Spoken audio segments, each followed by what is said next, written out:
Everyone, welcome to commerce tutorial. मैं हूं आपकी अपनी होस्ट। आज हम कंटिन्यू करने जा रहे हैं 10th की geography forest and wild life resources का नेक्स्ट हमारा टॉपिक। और आज हमारा है प्रोजेक्ट टाइगर। सबसे पहले जो हमारा टाइगर है वो क्या माना जाता है, वो हमारा मेन नेचुरल सेंट्रल हब माना जाता है। That is the key wild life central hub किसका माना जाता है, हमारा फनल वेब का। अब ये यहाँ पे क्वेश्चन है, यहाँ पे एक वर्ड यूज हुआ है फनल वेब। ये फनल वेब होता क्या है? ये एक फूड हमारे पास एक तरह की चैन होती है जिसके कारण जो एनिमल्स है, हमारे प्लांट्स है, वो एक दूसरे के प्यार होते हैं, इंटरडिपेंडेंट होते हैं। जैसे कि कुछ एनिमल्स होते हैं वो क्या खाते हैं, प्लांट्स खाते हैं। फर्दर ये एनिमल्स को अदर एनिमल्स खाते हैं और वो सब कुछ कौन खाता है, हमारा लायन खाता है। क्योंकि लायन ये हमारा इस हमारे फनल जो फूड चैन को इसको क्या interdependence of some plants animals उनको क्या करता है, मेंटेन करते हैं। लेकिन अगर हम प्रोजेक्ट अपने टाइगर ही की बात करें, टाइगर की जो काउंटिंग है ये पहले कितनी पाई जाती थी, 55,000 पाई जाती थी हमारे इस वर्ल्ड में, इकोनॉमी में। अभी रिड्यूस ऑफ कितनी हो चुकी है, 1827। इनके रीजन क्या है? इनके काफी ज्यादा रीजन है जिनका कि हमारे टाइगर की काउंटिंग डाउन में बहुत ज्यादा नेगेटिव इफेक्ट पड़ा है। सबसे पहले है कि हम इसका बहुत ज्यादा ट्रेड करना शुरू कर दिया है लाइन का। उसके बाद श्रिंकिंग हैबिटेट, जो हमारा हैबिटेट है वो क्या होता है, हैबिटेट उनके रहने की जगह वो श्रिंक होती जाती है, वो कम होती जाती है। क्यों होती जा रही है? Due to human activities. Human अपनी जरूरतों को पूरे करने के लिए क्या कर रहे हैं, डिफोरेस्टेशन कर रहे हैं और हमारे ट्रीज को, फॉरेस्ट को काट के वहां पे क्या बनाए जा रहे हैं, अपने घर बनाए जा रहे हैं, रूरल एरिया डेवलप करी जा रही है, अर्बन एरिया डेवलप की जा रही है, माइनिंग इंडस्ट्रीज डेवलप की जा रही है, जिनके कारण जो उनका हैबिटेट है वो क्या हो रहा है, श्रिंक हो रहा है। और depletion of the pre base spices. Pre base spices मतलब एनिमल्स जो हमारा टाइगर है वो अपना लिवलीहुड रहने के लिए वो किस पे डिपेंड करता है, अदर एनिमल्स पे डिपेंड करता है। उसको कंज्यूम करके वो अपना लिवलीहुड चलाता है। लेकिन जो उनकी प्री बेस स्पाइसेस है जिनको वो खाता है वो क्या हो जा रही है, कम हो जाती है। तभी उनको बोलते हैं प्री बेस, जिनके ऊपर वो डिपेंड होता है। ट्रेड ऑफ द स्किन, यहाँ पे सिर्फ लॉयन का ट्रेड नहीं होता, लॉयन की स्किन का भी ट्रेड होता है। लॉयन की जो स्किन होती है, हमने कल के सेशन में भी देखा था, वो बहुत ज्यादा कॉस्टली होती है क्योंकि उनके साथ क्या लेदर के शूज भी बनते हैं, लेदर की जैकेट्स भी बनती है और उनके जो ऑर्नामेंट्स भी बनाए जाते हैं। और बोन्स, जो हमारे एनिमल्स की बोन्स है उनको बहुत ज्यादा किसमें यूज किया जाता है, मेडिसिन में यूज किया जाता है। यही रीजन है, कुछ रीजन जिनके कारण जो टाइगर्स काउंटिंग है वो डे बाय डे क्या हो रही है, डिक्रीज हो रही है। अगर हम इंपॉर्टेंट फैक्ट्स की बात करें तो इंडिया और नेपाल ये दो मोस्ट इंपॉर्टेंट कंट्रीज है जो नंबर 2 पे मेन आती है। किस पे? Poaching and illegal trading. इनकी इलीगल ट्रेडिंग करने में, हमारी टाइगर की इलीगल ट्रेडिंग करने में ये सबसे 2 नंबर पे एडवांस कंट्रीज बन जाती है। यही रीजन के कारण 1973 में गवर्नमेंट ने टाइगर की जब इंडेंजर्ड स्पाइसीज देखी तो उन्होंने क्या शुरू किया, एक प्रोजेक्ट टाइगर शुरू किया, जिसमें हमारा जो मेन एम था वो सिर्फ हमारी इंडेंजर्ड स्पाइसीज की प्रोटेक्शन के लिए नहीं था, बल्कि एक बायोटाइप साइजेबल मैग्नीट्यूड प्रोवाइड करना। साइजेबल मैग्नीट्यूड प्रोवाइड करना, एक प्रॉपर प्लेस प्रोवाइड करनी जहां पे वो जाके रह सके। जिनकी हेल्प से उन्होंने क्या किया, जू क्रिएट किए, अलग अलग फॉरेस्ट नहीं बनाए, जिनके कारण टाइगर्स को क्या मिली, प्रोटेक्शन मिली और वो अपना जाके उनको सेफली वहां पे रखा गया। जिसमें हमारे पास कुछ एग्जांपल है। फर्स्ट है कम्बैक्ट नेशनल पार्क, जो हमारा किसमें है, उत्तराखंड में है। यह सैंथ नेचुरल पार्क, ये हमारा कहाँ है, वाइल्ड लाइफ वेस्ट बंगाल में है। एक हमारा क्या है, राजस्थान पे सारिका वाइल्ड लाइफ सेंचुरी। ये है इंपॉर्टेंट फैक्ट्स जो उनके लिए बनाई गई, जहाँ पे उनको जाके प्रोटेक्ट किया गया, सिर्फ उनकी इंडेंजर्ड स्पाइसीज को ध्यान में रखते हुए नहीं, बल्कि उनके लिए प्रॉपर स्पेस बनाएगी, प्रॉपर जगह बनाएगी। नेक्स्ट है types and distribution of forest. हमारा जो फॉरेस्ट है वो मेनली 2 टाइप्स की होती है।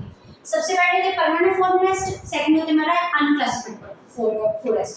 परमानेंट के नाम से ही है वो फॉरेस्ट जो परमानेंटली, उनको हम फॉरेस्ट ही बोलते हैं, जो सारा टाइम परमानेंट फॉरेस्ट में ही कन्वर्ट हुए जाते हैं, उनको क्या बोलते हैं, परमानेंट फॉरेस्ट बोलते हैं। और इनकी जो काउंटिंग है वो सबसे ज्यादा कहाँ पे पाई जाती है, मध्य प्रदेश। जितने भी हमारे फॉरेस्ट और लाइफ वाइल्ड सेंचुरी है उनका जो 75% कॉन्ट्रीब्यूशन है वो कहाँ से आता है, हमारा परमानेंट फॉरेस्ट को डिनोट करता है। अब परमानेंट फॉरेस्ट आगे 2 टाइप्स के होते हैं, एक होता है रिजर्व, एक होता है प्रोटेक्टेड। अब रिजर्व का मतलब होता है किसी चीज को रिजर्व करना, वो पार्ट हमारे जंगल का, फॉरेस्ट का वो पार्ट जो कि रिजर्व हमने ऑलरेडी किया हुआ है। किसके लिए? फॉरेस्ट के लिए रिजर्व किया हुआ है, उनको कहते हैं रिजर्व फॉरेस्ट। अब उनको रिजर्व क्यों किया गया है? क्योंकि वो जो फॉरेस्ट होते हैं बहुत ज़्यादा क्या होते हैं, वैल्यूएबल्स होते हैं। इस पर्पज के लिए क्योंकि वहाँ पे बहुत ज़्यादा मिनरल्स, बहुत ज़्यादा फर्टिलाइजर्स, वाइल्ड लाइफ सेंचुरी के लिए जो इम्पोर्टेंट एस्पेक्ट है वो वहाँ पे परमानेंट अवेलेबल होते हैं। ये हमारा जो टोटल फॉरेस्ट का मोस्ट प्रोबेबली कितना पार्ट है, हमारा 1/2 जो है वो किसको डिक्लेयर किया गया था? It is declared by the government as a reserve forest, क्योंकि वो बहुत ज्यादा वैल्यूएबल होती है। जैसे Jammu and Kashmir, Andhra Pradesh, Tamil Nadu and West Bengal.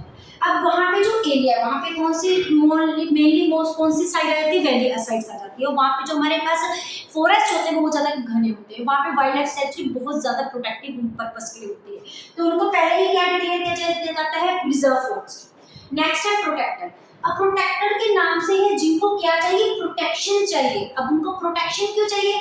क्योंकि वो जो फॉरेस्ट है वो क्या हो जाते हैं? एंडेंजर। उनको उनकी जो काउंटिंग है वो डे बाय डे क्या हो रही है? डिक्रीज हो जा रही है और उनकी प्रोटेक्शन करनी बहुत ज्यादा जरूरी है, क्योंकि उनकी जो काउंटिंग है, उनकी जो नंबरिंग है वो कम हुई जा रही है। जिनका जो हमारा टोटल फॉरेस्ट का कितना पार्ट है? 1/3 फॉरेस्ट। 1/2 फॉरेस्ट किसको डिनोट करता है? रिजर्व फॉरेस्ट को। और उसका बाकी जो 1/3 फॉरेस्ट है वो किसको डिनोट करता है? Protected forest. जैसे कि बिहार, हरियाणा, पंजाब, यहाँ पे जो हमारे है फॉरेस्ट को क्या किया जा रहा है? काटे जा रहे हैं अपने नीड्स को फुलफिल करने के लिए, डिफोरेस्टेशन बहुत से पॉइंट्स के लिए। इसी कारण वहाँ पे यहाँ पे जो बाकी का रिमेनिंग पार्ट बच गया फॉरेस्ट का, उसको क्या करने की जरूरत है? प्रोटेक्ट करने की जरूरत है। अगर उनको प्रोटेक्शन नहीं की जाए तो बिल्कुल क्या हो जाएंगे? एक्सिंक्ट हो जाएंगे। देन सेकंड हमारे पास कौन सी आ जाती है? Unclassified forest. अनक्लासिफाइड के नाम से क्लियर होता है जो किसी को अंदर हम किसी कैटेगरी को उसको टेक इनटू अकाउंट नहीं कर सकते। वो या तो किसके अंडर होते हैं? हमारे गवर्नमेंट गजेटेड के अंदर, जहाँ किसके अंदर होते हैं? हमारे प्राइवेट इंस्टीट्यूशन के अंदर। जैसे कि प्राइवेट जिन्होंने अपना एक प्लॉट हायर किया हुआ है, उन्होंने वहाँ पे क्या ग्रो कर दी? एक मैंने प्लॉट खरीदा, वहाँ पे सब्जियां उगा दी, वहाँ पे बड़े बड़े घने घने पंख हो गए, और वो जो मेरे पास फॉरेस्ट, वो मेरे पास जो एरिया है वो फार्म हाउस बहुत ज़्यादा बड़ा है, वहाँ पे क्या हो गया? अपने आप ही एनिमल्स आने शुरू कर दिए। ऐसे जो गवर्नमेंट के अंडर आ जाते हैं उनको क्या बोलते हैं? Unclassified forest. और ये इनको किसी स्पेशलाइज फॉरेस्ट की वजह में हमने कन्वर्ट नहीं किया जाता है, ये खुद ब खुद क्या हो जाते हैं? कन्वर्ट हो जाते हैं। जैसे कि गुजरात का जो एरिया वो किसको डिनोट करता है? हमारा अनक्लासिफाइड फॉरेस्ट को डिनोट करता है। उसके बाद इस चैप्टर का जो हमारे पास लास्ट टॉपिक है वो है कम्युनिटी कंजर्वेशन। हमने अभी तक देखा था कि जो ऊपर वाले हमने टॉपिक देखे हैं उसमें हमने क्या देखा कि हमारे फॉरेस्ट को प्रोटेक्ट करने के लिए, कंजर्व करने के लिए गवर्नमेंट ने कुछ इंपॉर्टेंट रूल्स एंड रेगुलेशन बनाए हैं, उन्हें कुछ इंपॉर्टेंट स्टेप्स उठाए। लेकिन कुछ स्टेप्स लोकल कम्युनिटी से अपनी तरफ से भी उठाने हैं। किसको पर्पस को? अब कुछ विलेजेस के लोगों ने मिलकर, लोकल पीपल को मिल के, जिसको हम क्या बोलते हैं? लोकल कम्युनिटीज बोलते हैं। ये ना तो गवर्नमेंट का पार्ट होता है ना किसी और का पार्ट होता है, ये एक खुद कम्युनिटी होती है लोकल, जो कि आपस में मिलकर बनाती है। किस पर्पस के लिए? अपने वाइल्ड लाइफ और फॉरेस्ट को क्या करने के लिए? प्रोटेक्ट करने के लिए। इसके यहाँ पे चैप्टर में कुछ एग्जाम्पल दिए हैं। सबसे पहले हमारी कौन सी एग्जांपल है? That is Sarika wild life sanctuary, जो कि हमारे का राजस्थान है। वहाँ की लोकल कम्युनिटी में क्या था? वहाँ पे एक माइनिंग की इंडस्ट्री थी और वहाँ के लोगों ने क्या देखा? माइनिंग की जब कटिंग करते थे वहाँ से जो पोल्यूशन क्रिएट हो रहा था उसका किस पे नेगेटिव इफेक्ट पड़ रहा था? हमारी वाइल्ड लाइफ सेंचुरी पे प्रोटेक्ट पड़ रहा था। तो वहाँ के लोकल कम्युनिटी ने मिलकर आपस में इसके को बैन कर दिया। उन्होंने बोल दिया कि यहाँ पे अब माइनिंग की इंडस्ट्री स्टार्ट नहीं की जाएगी। ये कौन बोल रहे हैं? हम यहाँ के लोकल रूरल पीपल बोल रहे हैं। और यहाँ पे गवर्नमेंट का कोई भी रूल रेगुलेशन नहीं चलेगा, वही रूल्स एंड रेगुलेशन चलेंगे जो किसने बनाए? हमने बनाए। सेकंड इसकी एग्जाम्पल है अलवर के जो राजस्थान के, वहाँ पे जो 5 डिस्ट्रिक्ट है वहाँ पे एक 1200 एकड़ जो जमीन है उसको क्या डिक्लेयर किया गया? दैट इज बैरीदेव सेंचुरी डिक्लेयर की गई। इस पर्पज के लिए वहाँ के भी लोगों ने बोला कि जो हमारी यहाँ पे लैंड है, जो भी वाइल्ड लाइफ सेंचुरी है, वहाँ पे फॉरेस्ट बने हैं, वहाँ पे बैन कर दिया गया। किसको बैन कर दिया गया? एक तो हंटिंग को बैन कर दिया गया, प्लस वहाँ पे और उनके जो ट्रेड थे जो एनिमल्स के वाइल्ड लाइफ सेंचुरी पे, उस पर क्या करा लगा दिया? बैन लगा दिया। उन्होंने खुद अपने क्या बनाए? रूल्स एंड रेगुलेशंस बनाए। उसके बाद आते हैं नेचुरल वर्शिप। नेचुरल वर्शिप मतलब परमात्मा गॉड में विश्वास करना। कुछ ट्रीज ऐसे होते हैं जिनको हम लोग क्या बोलते हैं? उनकी पूजा करते हैं। उनकी पूजा करने के बाद उनको कोई कम्युनिटी मेंबर, कोई लोकल पर्सन उनको छेड़ नहीं सकता, तो वो क्या हो जाते हैं? वो रिजर्व किए जाते हैं। वे ये गवर्नमेंट के द्वारा नहीं रिजर्व किए जाते हैं, ये हमारे फेट्स, हमारे नॉर्म्स, हमारे रेगुलेशन के अकॉर्डिंग उसको किया जाता है। जैसे कि पीपल का पेड़ हो गया, उसकी लोग क्या करते हैं? पूजा करते हैं। बनियान ट्री हो गया, मैंगो ट्री हो गया, अलग अलग जगह पे ये अलग अलग क्या होते हैं? ट्रीज होते हैं। उसके बाद हमारे पास एक चिक्कू मूवमेंट है। ये जो चिक्कू मूवमेंट है ये स्टार्ट की गई थी बहुधना ने इसको स्टार्ट की थी और उनका मेन मोटिव नाम से डिक्लेयर हुआ है चिपक जाना, एक ट्री के साथ चिपक जाना। जब किसी जगह के लोग ट्री को काटने के लिए पहुंचे थे तो उन्होंने क्या बोला कि अगर आपने ट्री को काटना है तो उसके सुंदरलाल बहुधना जो थे वो इनका फुल नेम था जिन्होंने चिपकू मूवमेंट स्टार्ट की थी। वो क्या थे ट्री के साथ जाके चिपक गए थे। उन्होंने बोला था अगर आपने ट्रीज को काटना है तो पहले हमें काटना पड़ेगा। उनकी एप्रिसिएशन को देख के जितने भी उस गांव के और लोग थे वो भी क्या हो गए अपने ट्री के आगे चिपके गए कि you can not cut down the tree, क्योंकि उस टाइम में गवर्नमेंट आई थी ट्री को काटने के लिए। और इस मूवमेंट को किस मूवमेंट के नाम से जाना जाता है? चिपकू मूवमेंट के नाम से जाना जाता है।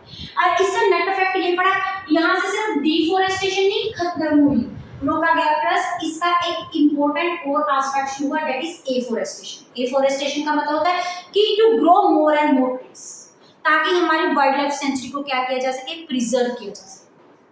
उसके बाद है बीज बचाओ आंदोलन एंड मोदी आंदोलन। बीज बचाओ आंदोलन में क्या किया था कि किसी गांव में ये आंदोलन स्टार्ट किया था, किस पर्पस के लिए कि अगर हमने फूड ग्रेन्स ग्रो करनी है वो ऑर्गेनिक वे से ग्रो करनी है।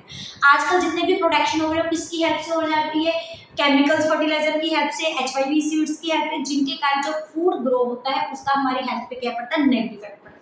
और यही में था नवोदय एक इंस्टीट्यूशन है, ये एक हमारे लोगों ने लोकल लेवल पे रिकॉग्नाइज्ड इंस्टीट्यूशन जो कि उन्होंने बनाई। इन दोनों का मेन एम क्या था? To secure the food crops, जितने भी फूड ग्रेन्स हैं उनको क्या करना? प्रोटेक्ट करना। उनको प्रोटेक्ट करने के बाद जितने भी हमने प्रोडक्शन की है that is free from the chemical fertilisers, that will be organic. And organic जो बनाई जाती है मैन्योर वो कहाँ पे बनाई जाती है? घर पे बनाई जाती है, मतलब गांव में बनाई जाती है, अपने ट्रेडिशनल वे से बनाई जाती है। ये थोड़ी सी कॉस्टली तो जरूर होती है लेकिन ये हमारी हेल्थ के लिए क्या होती है? बहुत अच्छी होती है।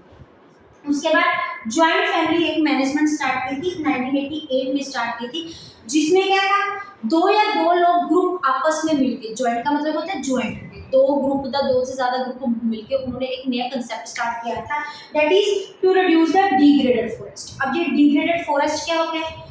वो फॉरेस्ट वो क्या होता है जो कॉन्टिन्यूसली कम हुई जा रही है, उनकी वैल्यू क्या हो जा रही है? कम हुई जा रही है। जैसे कि हमने यहाँ पे देखा था प्रोटेक्टेड फॉरेस्ट, यहाँ पे क्या था? हमारे जो फॉरेस्ट है वो क्या हो रही थी? कम हो जा रही थी। इसमें भी क्या है जो डिग्रेडेड फॉरेस्ट है ये किन के लिए शुरू किए गए थे? प्रोटेक्टेड फॉरेस्ट के लिए शुरू किए गए थे, क्योंकि जितने भी हमारे फॉरेस्ट है उनकी काउंटिंग कम हो रही थी due to waste activities. That is हम क्या बोल सकते हैं? डिफोरेस्टेशन के कारण, ह्यूमन एक्टिविटीज के कारण, या और भी बहुत सारी इरोजन्स के कारण, जिसके कारण हमारे जो लाइव फॉरेस्ट है उनकी कंटिन्यूअस काउंटिंग कम। और अगर आप इसी के साथ हमारा चैप्टर कंप्लीट होता है। अगर आप इनका स्क्रीनशॉट लेना चाहते हो तो ले सकते हैं। वीडियो अच्छी लगे इसको लाइक करें, ज़्यादा से ज़्यादा शेयर करें, चैनल को सब्सक्राइब करना ना भूलें। Thank you, have a nice day.